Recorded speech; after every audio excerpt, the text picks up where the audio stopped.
Guys, magdidikod ako dito ng treasure marker guys. Yan guys yung malaking bato. Kaya tunghayan yung ating pagdikod o pagbasa ng sign.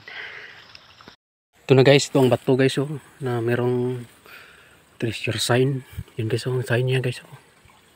Saka may butas din sa gilid. Ang coding ko dito guys o basa guys. Dito. Straight tayo. Dito guys, dito. Straightin natin dito. At saka sukatin natin itong butas kung gaano kalalim. Ito guys ay isang 6 inches ang lalim guys. Convert natin to sa meter. Ito ang dito talaga dito.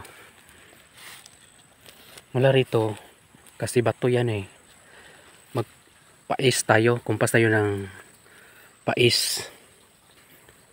Bali yung 6 inches na kinonvert natin dyan sa butas na yan, gawin natin 6 meters pais. Isa 1 meter, 2 meter, 3 meter,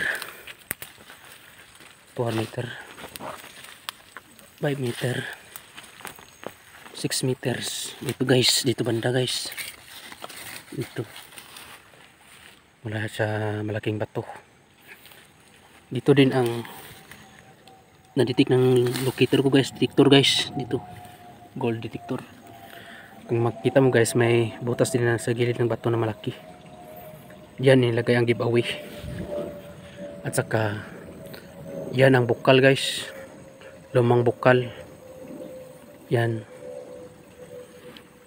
Tabi ng ilog guys. Kung magkumpas din tayo diyan, kung tubig guys, pa north tayo sa tubig, dapat dito ang south. Pasok kasi yan guys, pasok sa kumpas pa north tubig. At saka ang south diyan, dito doon bandang south, mountain ang ng south. Bundok din yan, bundok yan. Saka kung magkumpas tayo diyan sa natayuan natin kanina, west diyan, west. Ito ang east. Dito sila mag intersect guys sa kumpas. May posibilidad na tama ang nalukit ng detector guys. Yan ang coding ko dito guys, o basa sa treasure marker na ito guys. Bali may nag-treasure na pala dito guys noon, kaso wala silang nakuhang kayamanan. Diyan pa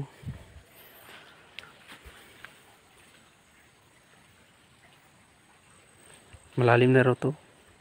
Tsaka diyan kasi di na natamaan. Diyan ang nanditikan detector ko guys.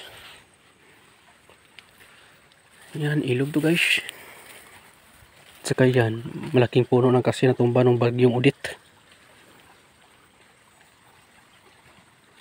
Thanks for watching guys.